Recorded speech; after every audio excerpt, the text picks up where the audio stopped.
Hello, vision police या YouTube चॅनलमध्ये तुमचे स्वागत आहे। आज आपण बेसिक चॅप्टर मधला भागाकार हा धडा शिकणार आहोत। भागाकार हा खूप इम्पॉर्टंट आहे। प्रत्येक गणितामध्ये भागाकार येत असतं। जर भागाकार आपल्याला बेसिकच येत नसेल तर मग ॲडव्हान्स भागाकार, काटाकाटीचे भागाकार हे शिकून काहीच उपयोग नाही। भागाकार आहे, भागाकाराचे अशा प्रकारे असतो किंवा अशा प्रकारेही असतो किंवा अशा प्रकारेही असतो। ओके, आता भागाकाराचे अंश आणि छेदामध्ये मांडणी कशा प्रकारे करतात बघा।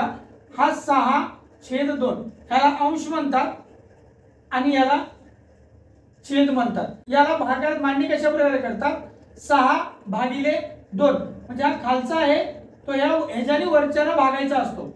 हा पहिला गणित सोडवू। आता यासाठी बघा, लहानपणीच्या म्हणजे पहिली दुसरी तिसरीच्या जशा प्रकारे आम्ही गणित सोडवत होतो तशा प्रकारे इथं बघा, हा भागाकार सोडवण्यासाठी भागाकार येण्यासाठी आपल्याला जवळपास म्हणजे बेसिक भागाकार सोडवण्यासाठी जवळपास आपल्याला 2 ते 9 पर्यंत पाढे पाठ असले पाहिजे। जर तुम्ही पोलीस भरती करताय तर तुम्हाला 20 किंवा 30 पर्यंत पाढे पाठ असले पाहिजे। अदरवाइज तुम्हाला भागाकार जमत नाही। ज्याला पाढे येत नाहीये त्याला भागाकार येतच नाहीये। आता मी हा 2 ने याला भागायचा आहे, मग मी काय करणार आहे, पहिला 2 चा पाढा लिहून घेणार आहे म्हणजे तुम्हाला सगळ्या बेसिक गोष्टी कळून जाईल। बेक बे, बे दोन्ही 4, बेत्रिक 6, बे नवे 18, बेंदा 20 हा पाढा लिहून घेतला म्हणजे आपल्याला सोपा होईल गणित सोडवताना। बघा कशा प्रकारे इथं बघा, इथं जो संख्या असतो मी नंतर कशाला काय म्हणतात हे सगळ्या गोष्टी सांगेन। फक्त आता इथं बघा, इथं जो संख्या असतो याच्या पाढ्यात, ह्या संख्याच्या पाढ्यात हा इथला दिलेला संख्या कितव्या स्थानावर आहे हे बघायचं असतो। आता 2 च्या पाढ्यात बघा, हा मी 2 चा पाढा लिहिलाय। 2 च्या पाढ्यात 6 कितव्या स्थानावर आहे, तिसऱ्या स्थानावर आहे। मग तो स्थान वर लिहायचा तिसऱ्या स्थानावर। 2 च्या पाढ्यात तिसऱ्या स्थानावर कोण आहे, 6 आहे। मग त्यातनं वजा केला, 6 मधनं 6 गेला, उत्तर राहतो आपला 0। इथपर्यंत कळतं। आता हा गणित बरोबर आहे की नाही किंवा कशाला काय म्हणतात या सगळ्या गोष्टी बघा। हे जो हा 0 आहे याला बाकी म्हणतात। हा जो 2 आहे याला भाजक म्हणतात, याला भाज्य म्हणतात आणि याला भागाकार म्हणतात। इथपर्यंत समजतं। भाजक, भाज्य, भागाकार आणि बाकी। पुढे बघा, हा गणित बरोबर आहे की चुकीचं आहे हा यासाठी एक फॉर्म्युला असतो। फॉर्म्युला म्हणजे सूत्र कशा प्रकारे बघा, भाज्य बरोबर इथं बघा, भाजक गुणिले भागाकार अधिक बाकी। म्हणजे बघा, भाज्य किती आपला 6, भाजक किती आहे 2, भागाकार किती आलाय 3 अधिक बाकी किती आहे 0।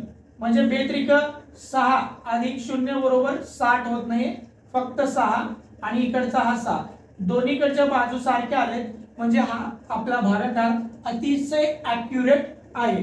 बेसिक जर गोष्ट जर नाही आला तर तुम्ही किती रात्रंदिवस अभ्यास करा तुम्हाला गणित सोडवता येणार नाही। आता दुसरा गणित बघा, हा सुद्धा 46/2 आहे। 46/2 आहे। याला कशा प्रकारे सोडवायचं बघा। 2 च्या पाढ्यात 46 आहे की नाही, आता सर 2 च्या पाढ्यात 46 नाहीये, मग कशा प्रकारे सोडवायचा, एक एक संख्या बघायची एक एक। इकडे बघा, भागाकार सोडवताना लेफ्ट साइडहून सोडवता यायचा, बेरीज वजाबाकी गुणाकार सोडवायचा असेल तर राईट साइडहून सोडवता यायचा। आता आपल्याला भागाकार सोडवायचा आहे मग आम्ही लेफ्ट साइडहून सोडवत जाणार। सुरुवातीला एक संख्या घ्या किंवा 2 संख्या घ्या चालेल। आता आपल्याला भागाकार येत नाही असं समजून एक एक संख्या घेत जाऊ।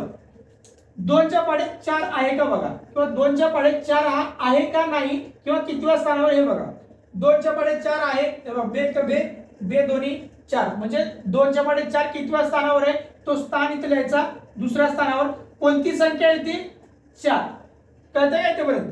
2 च्या पाढ्यात 4 आहे, कितव्या स्थानावर, दुसऱ्या स्थानावर, आणि ती दुसऱ्या स्थानावर असलेली संख्या कोणती 4।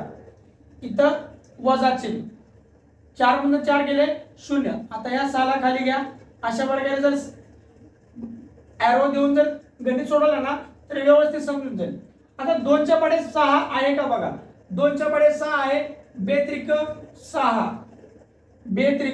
6, इथं मी 0 घेतला, 6 मधून 6 गेले 0। अशा प्रकारे आपला गणित बरोबर आहे का नाही इथं बघा, भाज्य बरोबर भाजक